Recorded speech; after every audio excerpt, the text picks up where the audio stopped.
இருக்கிறார்.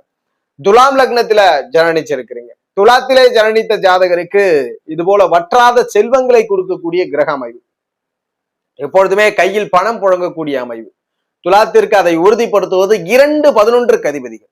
2ஆம் இடத்தின் ஆதிபத்திய கிரகமான செவ்வாயும் 11ஆம் இடத்திற்கு ஆதிபத்திய கிரகமான சூரியனும், இந்த செவ்வாய் சூரியன் ஒருவரோடு ஒருவர் இணைவது, பார்வை கொள்வது துலாம் லக்னத்திலே பிறந்தவருக்கு வற்றாத செல்வங்களை கொடுக்கக்கூடிய அமைவு. இதுல நிறைய கேள்வி. செவ்வாயோ சூரியனோ ஸ்தான பலத்தோட இருக்கணும். ஸ்தான பலம் இல்லைன்னா ஏதோ பணம் சாப்பாட்டிற்காக கிடைத்து கொண்டு இருக்கும். எப்போதுமே பசி இல்லாம சாப்பிடறதுக்கு ஏதோ காசு பணம் கிடைக்குதுப்பான்னு இருக்கும். அடிப்படை தேவைகளையும் ஒரு ஆரம்பகட்ட ஒரு பொருளாதாரத்தை பெறுவதற்கு குறைந்தபட்ச வலுவிலாவது செவ்வாய் சூரியன் இருக்க வேண்டும்.